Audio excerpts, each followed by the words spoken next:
નમસ્કાર દર્શક મિત્રો, હું છું વાહિદ મસદ્દી અને આપ નિહાળી રહ્યા છો આમ ટીવી ભરૂચ ન્યૂઝ। હવે નિહાળીશું આજના મુખ્ય સમાચારો। અંકલેશ્વર કોર્ટ સંકુલમાં જો તમે બાઇક કે સ્કૂટર પર આવશો તો હેલ્મેટ પહેરવું ફરજિયાત છે અને પોલીસ લોકોને હેલ્મેટ પહેરવાની સૂચના આપી રહી છે।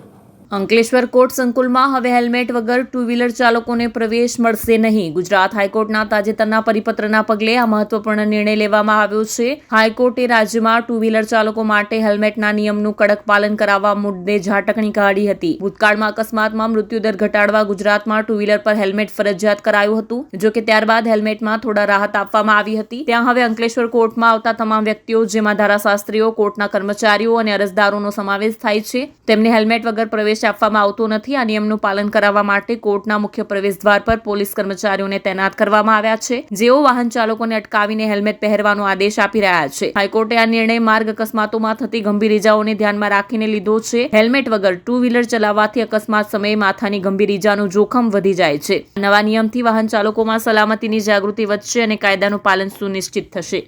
હું અંકલેશ્વર તાલુકા વકીલ મંડળના પ્રમુખ ઈશ્વરભાઈ ડી પટેલ આજ રોજ નામદાર કોર્ટમાં આવ્યા ત્યારે ગુજરાત હાઈકોર્ટના ચીફ જસ્ટિસે જે પરિપત્ર બહાર પાડેલો છે તે કોઈ પણ ટુ ચાલક, ટુ બાઇક પર આવનાર કે સ્કૂટર પર આવનાર દરેક વકીલ હોય કે સ્ટાફ કર્મચારી હોય કે અન્ય ક્લાયન્ટો હોય કે અસીલો હોય, તેમણે દરેકે હેલ્મેટ પહેરવું જરૂરી છે ને નામદાર હાઈકોર્ટના પરિપત્રનું હું હૃદયપૂર્વક સન્માન કરું છું અને દરેકે એ લોકોના જીવનના રક્ષણ માટે બહુ મહત્વનું છે ને ખરેખર આ વસ્તુ હોવી જ જોઈએ, મારું એવું કેવું છે ને કાયદાનું દરેકે પાલન કરવાની દરેકની ફરજ છે, જેથી નામદાર હાઈકોર્ટના આ પરિપત્ર મુજબ કોર્ટ કર્મચારી, એડવોકેટ કે કોર્ટમાં અન્ય દરેક જે વ્યક્તિ આવનાર હોય એમણે દરેકે હેલ્મેટ ફરજિયાત પહેરવું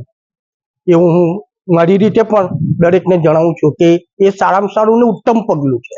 એટલે ખરેખર હેલ્મેટ આજથી જેણે ના હોય તે ખરીદી લો નવા હેલ્મેટ અને પોતાના જીવનનું, પોતાના પરિવારનું, કે માની લો તો કાલે અકસ્માત થાય તો પોતાના પરિવારનું શું, પોતાની પત્ની, બાળકોનું શું, જેથી હેલ્મેટ પહેરવું અનિવાર્ય છે ને હેલ્મેટ પહેરીને આવો ને આ હાઈકોર્ટના પગલાને હું વેલકમ કરું છું, એટલી અભિલાષા।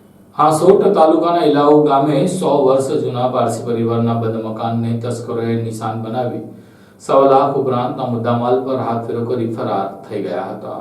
હાંસોટના ઇલાવ ગામમાં આવેલી પારસી શેઠના 100 વર્ષ જૂના બંધ પેલેસને તસ્કરોએ નિશાન બનાવી રોકડા 20,000 અને ચાંદીના ઘરેણા, વાસણ સહિતનો સામાન મળી કુલ રૂપિયા 1.36 લાખના મુદ્દામાલની ચોરી કરી તસ્કરો ફરાર થઈ ગયા હતા। મુંબઈના રુસ્તમ પેલેસ ફ્લેટ ખાતે રહેતા ઘનબહેરામ એડલજી પાલમકોટના પિતાનો પેલેસ હાંસોટ તાલુકાના ઇલાવ ગામ ખાતે આવેલો છે। આ પેલેસ આશરે 100 વર્ષ જૂનો છે। પેલેસમાં તેઓના ભાઈ 1 વર્ષ પહેલા રહેતા હતા। બાદમાં તેઓની નાદુરસ્ત તબિયતના કારણે તેઓ મુંબઈ જતા રહેતા ઇલાવ ગામમાં આવેલ પેલેસ બંધ હાલતમાં હતું। તે દરમિયાન ગત તારીખ 29 જાન્યુઆરીના રોજ ઘનબહેરામ એડલજી પાલમકોટ તેઓને ચાવી જોઈતી હોવાથી વતનમાં આવ્યા હતા। જેઓએ મકાનનો દરવાજો ખોલી જોતા ઘરમાં સામાન વેરવિખેર હાલતમાં હતો। મકાન માલિકે ઘરમાં તપાસ કરતા અંદરથી રોકડ 20,000 અને ચાંદીના ઘરેણા સહિતનો સામાન મળી કુલ 1.36 લાખના મુદ્દામાલની ચોરી થઈ હોવાનું માલુમ પડ્યું હતું। તસ્કરો પેલેસના પાછળના ભાગની બારી તોડી અંદર પ્રવેશ કરી ચોરીની ઘટનાને અંજામ આપી ફરાર થઈ ગયા હતા। ચોરી અંગે હાંસોટ પોલીસે ગુનો નોંધી તપાસ હાથ ધરી છે। મારું નામ ધનબેન બેરામ પાલમકોટ છે। હું મારા ડેડી અહીંયા ઇલાવ ગામના વર્ષોથી રહેતા હતા, જીનિંગ ફેક્ટરી બંગલોમાં। આપણો 100 વર્ષ જૂનો બંગલો છે। મારો ભાઈ સંભાળતો હતો, પણ બોમ્બે કામકાજ વાસ્તે કોઈ વખત જાય જ તો ને પાછો આવે જ, પણ એની તબિયત બગડી આવી ને એ ડેન્ગ્યુ થયો બહુ ખરાબ ને એનાથી ચલાતું નથી તો અવાયું નહીં, તો હું આવી અહીંયા જાન્યુઆરી 29 આ વરસ જોવા ને ચાવી લેવા ને પછી જોયું તો બધું વેર વિખેર હતું, બધી કબડો ખોલી દીધી જ। મારા મમ્મી ડેડીના મુક્તાદના ચાંદીના વાઝીઝો બધા ગયા। અમારું 11નું જર્મન સિલ્વરનો બધો વાસણ હતું, આખી પેટારો ભરીને તે બધો ગયો ને ઘણું નુકસાન થયું। પોલીસને જાણ કરી? હા, પોલીસ આવ્યા, પછી પાછા ઇન્સ્પેક્ટર આવ્યા, પછી હાંસોટમાં પોલીસને ત્યાં એફઆઈઆર લખાવી, કાલે નોંધાવેલી એફઆઈઆર તે ચાલુ છે એ લોકોનો. એ ચોર પકડે તો બહુ સારું કહેવાય. ભરૂચમાં દિવ્યાંગ બાળકોની શક્તિને બહાર લાવવા જિલ્લા રમતગમત વિભાગ દ્વારા સ્પેશિયલ ઓલિમ્પિક ગેમનું આયોજન કરવામાં આવ્યું હતું. ગુજરાત સરકારના વિભાગ સ્પોર્ટ ઓથોરિટી ઓફ ગુજરાત દ્વારા મંદબુદ્ધિ અને દિવ્યાંગ બાળકોની શક્તિઓ બહાર લાવવા સ્પેશિયલ ઓલિમ્પિકનું આયોજન કરવામાં આવે છે. ભરૂચમાં રમતગમત, યુવા અને સાંસ્કૃતિક પ્રવૃત્તિઓ વિભાગ ગાંધીનગર અને જિલ્લા રમત પ્રશિક્ષણ કચેરી દ્વારા 2 દિવસીય સ્પેશિયલ ખેલ મહાકુંભ 3.0નું આયોજન જીએનએફસી સ્પોર્ટ કોમ્પ્લેક્સ ખાતે કરવામાં આવ્યું છે. જેમાં ભરૂચ જિલ્લાની કલરવ ચેરિટેબલ ટ્રસ્ટ, અસ્મિતા વિકાસ કેન્દ્ર, મમતા સંસ્થા, શૈશવ સ્કૂલ ઓફ અંકલેશ્વર, સર્વ શિક્ષા અભિયાન અને દહેજની આતાપી પુનર્વેશન કેન્દ્ર સહિત અલગ અલગ 6 સંસ્થાઓએ ભાગ લીધો હતો. જેમાં આજે પ્રથમ દિવસે 603 માનસિક ક્ષતિગ્રસ્ત બાળકોએ ઉત્સાહપૂર્વક ભાગ લીધો હતો. આ બાળકોએ વિવિધ કેટેગરી જેવી કે બોશી રમત, સોફ્ટબોલ, 25 મીટર, 50 મીટર, 100 અને 200 મીટર રનિંગ, બેડમિન્ટનની રમતનું આયોજન કરવામાં આવ્યું હતું. આ સિવાય આવતીકાલે શારીરિક ક્ષતિગ્રસ્ત ખેલાડીઓ માટે સ્પેશિયલ ખેલ મહાકુંભનું આયોજન કરવામાં આવ્યું છે. આજ રોજ ભરૂચ ખાતે સ્પેશિયલ ખેલ મહાકુંભ 3.0નું આયોજન થઈ રહ્યું છે, જેની અંદર માનસિક ક્ષતિગ્રસ્ત બાળકો આજે રમવા આવેલા છે.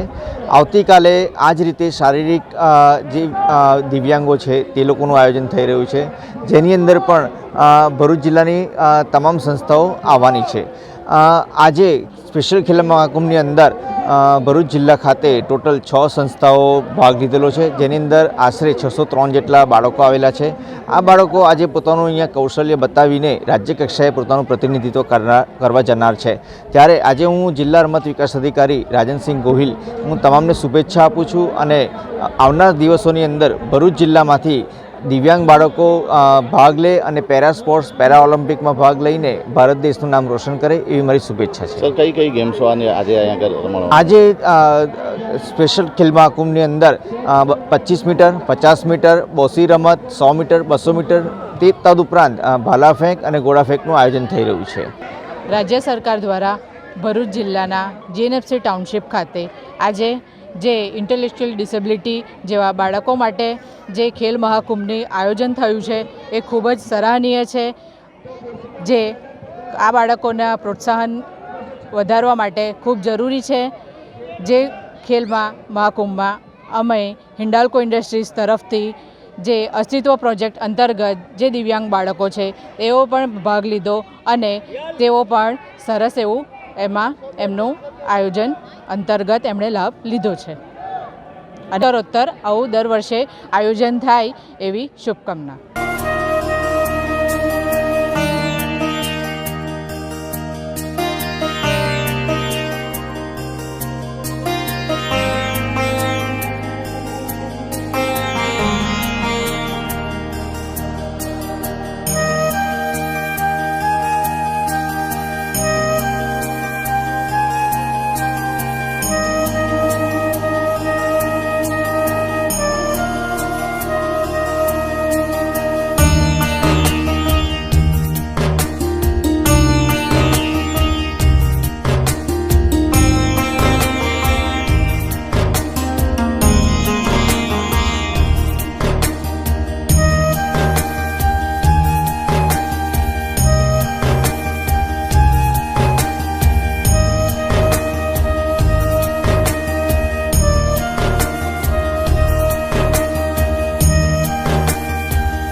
Do you want to crack IELTS or PT exam in the first attempt?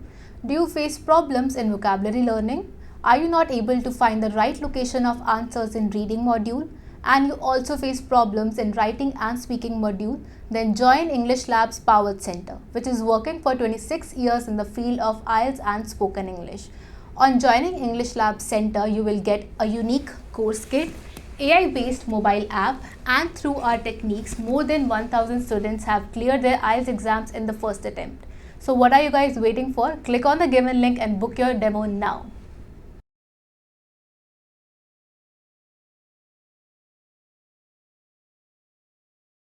Netrang તાલુકામાં એલિમિનેશન ઓફ લેમ્ફેટિક લાઇફેરિયાસિસ અંતર્ગત સામૂહિક દવા વિતરણનો કાર્યક્રમ કરવામાં આવશે.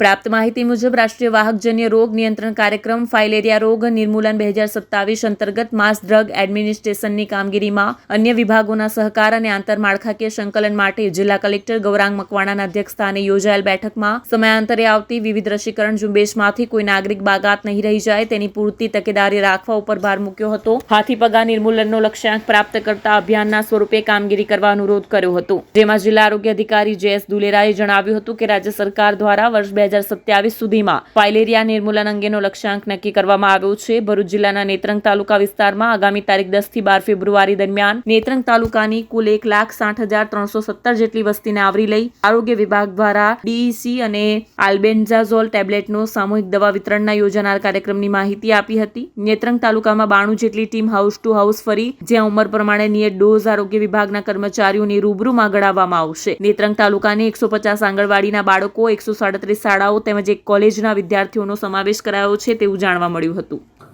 ભરૂચના મનોહર રોડ પર આવેલી VCT મહિલા કોલેજ ખાતે હાજી ઉસ્માન ગની પટેલ સ્કોલરશિપ એવોર્ડનો કાર્યક્રમ યોજાયો હતો. VCT મહિલા arts and commerce college Bharuch ખાતે તારીખ 6/2/2025 ને ગુરુવારના રોજ કોલેજમાં હાજી ઉસ્માન અગ્નિ પટેલ સ્કોલરશિપ એવોર્ડ કાર્યક્રમ યોજાયો હતો, જેમાં મુખ્ય અતિથિ તરીકે મોહમ્મદ સોહિલ ઉસ્માન અગ્નિ પટેલ તેમના માતા અને બહેન સાથે ઉપસ્થિત રહ્યા હતા. આ ઉપરાંત મરહુમ હાજી ઉસ્માન અગ્નિ પટેલના ભાઈ યાકુબભાઈ જીવા અને ગુલામભાઈ જીવાએ સહપરિવાર ઉપસ્થિત રહી કાર્યક્રમની શોભા વધારી હતી. આ સાથે કાર્યક્રમમાં પધારેલ મહેમાનો તથા VCT ટ્રસ્ટીઓનું શાબ્દિક સ્વાગત પ્રોફેસર તસ્લીમબેન પટેલે કર્યું હતું અને પ્રોફેસર ઉસ્માન સરના જીવનચરિત્ર વિશે ટૂંકમાં માહિતી આપી હતી. ત્યારબાદ બાનાબેન પટેલ દ્વારા શિષ્યવૃત્તિ બાબતે PPT દ્વારા વિસ્તૃત માહિતી રજૂ કરવામાં આવી હતી. ઉચ્ચ અભ્યાસ કરનાર પ્રતિભાશાળી વિદ્યાર્થીઓને પ્રેરણા મળે તેમજ આર્થિક રીતે સદ્ધર ન હોય તેવી વિદ્યાર્થીનીઓને આ શિષ્યવૃત્તિનો લાભ મળે તે હેતુથી આ કાર્યક્રમ યોજાયો હતો. મોહમ્મદ સોહિલ પટેલ દ્વારા પોતાના પિતા સ્વર્ગસ્થ પ્રોફેસર ઉસ્માન અગ્નિ પટેલના જીવન અને વ્યક્તિત્વની ઝલક આપવામાં આવી હતી તથા તેમણે સંસ્થાના આ સ્કોલરશિપ કાર્યક્રમને બિરદાવ્યો હતો. ત્યારબાદ HSCમાં 70% વધુ ટકા મેળવનાર કોલેજની 50 વિદ્યાર્થીનીઓને મહેમાનો દ્વારા સ્કોલરશિપ સર્ટી આપી સન્માનિત કરવામાં આવી હતી. કાર્યક્રમના અંતે ડોક્ટર ગરવિસ્થા દ્વારા આવનાર મહેમાનોનો હૃદયપૂર્વક આભાર વ્યક્ત કર્યો હતો. આ સમગ્ર કાર્યક્રમનું સંચાલન આમિરા પટેલ તેમજ નસરીન પટેલ દ્વારા કરવામાં આવ્યું હતું. સૌપ્રથમ આ વિશેષ પ્રસંગે મને અહીંયા હાજર રહેવા માટેનો એક મોકો આપ્યો એ માટે આપ સૌનો ખૂબ આભાર વ્યક્ત કરું છું. આજે આ સંસ્થામાં હાજર રહીને કે જ્યાં મારા ફાધરે લગભગ 30 વર્ષ સુધી સેવા આપી ફ્રોમ બિગિનિંગ અને આ મંચ પર ઊભા રહીને મારા ફાધરના નામને સ્કોલરશિપનું ઉદ્ઘાટન કરવું અને સ્કોલરશિપ ડિસ્ટ્રીબ્યુશન કરવી એ પ્રોગ્રામમાં હાજર રહેવું એ મારા માટે ખૂબ જ ગૌરવની બાબત છે અને emotional moment as well. Valli charitable trust સંચાલિત VCT મહિલા આર્ટ્સ એન્ડ કોમર્સ કોલેજમાં સ્કોલરશિપ વિતરણનું આયોજન કરવામાં આવ્યું છે. આ સ્કોલરશિપ મરહુમ હાજી ઉસ્માન પ્રોફેસર પટેલના નામથી એનાયત કરવામાં આવશે. આ સ્કોલરશિપનો મુખ્ય ઉદ્દેશ્ય એ છે કે FI BE અને BComમાં જે વિદ્યાર્થીનીઓ નક્કી કરેલ ક્રાઇટેરિયામાં આવતી હોય અને એવી વિદ્યાર્થીનીઓ કે જે ખરેખર પ્રતિભાશાળી છે અને એવી વિદ્યાર્થીનીઓ કે જે આર્થિક રીતે પછાત છે અને અભ્યાસથી વંચિત ન રહી જાય તો એ ઉદ્દેશ્યથી આ સ્કોલરશિપ એનાયત કરવા જઈ રહી છે. આ સ્કોલરશિપ મરહુમ હાજી ઉસ્માન પ્રોફેસરના પુત્ર મોહમ્મદ સોહેલભાઈના હસ્તે એનાયત કરવામાં આવશે. કુલ 50 જેટલી વિદ્યાર્થીનીઓને આ સ્કોલરશિપનો આજે લાભ મળી રહ્યો છે અને આ જે સ્કોલરશિપ અપાઈ રહી છે એ કુલ 3,18,250 રૂપિયા જેનું એમાઉન્ટ છે અને આ એમાઉન્ટ સંસ્થા તરફથી આ વિદ્યાર્થીઓને સ્કોલરશિપ સ્વરૂપે એનાયત કરવામાં આવી રહ્યું છે, જે ખરેખર સંસ્થા માટે ઘણી ગૌરવની વાત છે. Thank you. ભરૂચમાં બે સામાજિક સંસ્થા દ્વારા બેટરી સંચાલિત કૃત્રિમ હાર્ટ બેસાડવાનો કેમ્પ યોજાયો હતો. રોટરી ક્લબ ભરૂચ અને રોટરી ક્લબ ઓફ અંકલેશ્વર દ્વારા વિવિધ સેવા કાર્યો હાથ ધરવામાં આવે છે, જેના ભાગરૂપે આજરોજ ભરૂચના સ્ટેશન રોડ પર આવેલ પીડી શ્રોફ રોટરી હોલ ખાતે કૃત્રિમ હાથ બેસાડવાના કેમ્પનું આયોજન કરવામાં આવ્યું હતું, જેનો 35 લોકોએ લાભ લીધો હતો. આ કૃત્રિમ હાથ બેટરી સંચાલિત છે, જેનાથી દિવ્યાંગ લોકો તેમના રોજિંદા કાર્યો સરળતાથી પાર પાડી શકે છે. દિવ્યાંગોનું જીવન પહેલાની જેમ સરળ બને તે હેતુથી રોટરી ક્લબ દ્વારા આ કેમ્પનું આયોજન કરવામાં આવ્યું હતું. આ પ્રસંગે રોટરી ક્લબ ઓફ ભરૂચના પ્રમુખ રચનાના Poddar, project chairman Rotarian Suketu Dave સહિતના હોદ્દેદારો અને રોટરી ક્લબના સભ્યો ઉપસ્થિત રહ્યા હતા. Hello Bharuch, good morning. Rotary club of Bharuch તથા રોટરી ક્લબ ઓફ અંકલેશ્વર ઇનાલી ફાઉન્ડેશનના સહયોગથી આજે અહીંયા બેટરી ઓપરેટેડ કૃત્રિમ હાથ લગાડવાનો કેમ્પ અહીંયા યોજવામાં આવ્યો છે MI Patel rotary youth centre ખાતે, જેમાં આશરે 35 જેટલા દર્દીઓએ ભાગ લીધો છે. રોટરી ક્લબ હંમેશા આવા ઉમદા કાર્ય કરતા રહે છે અને આગળ પણ કરતા રહેશે.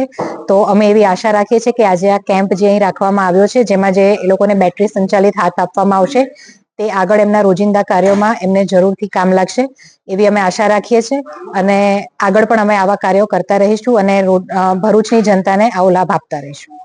અંકલેશ્વરની બે શાળાના વિદ્યાર્થીઓ માટે યોગ અંગેના માર્ગદર્શનનો કેમ્પ યોજાયો હતો.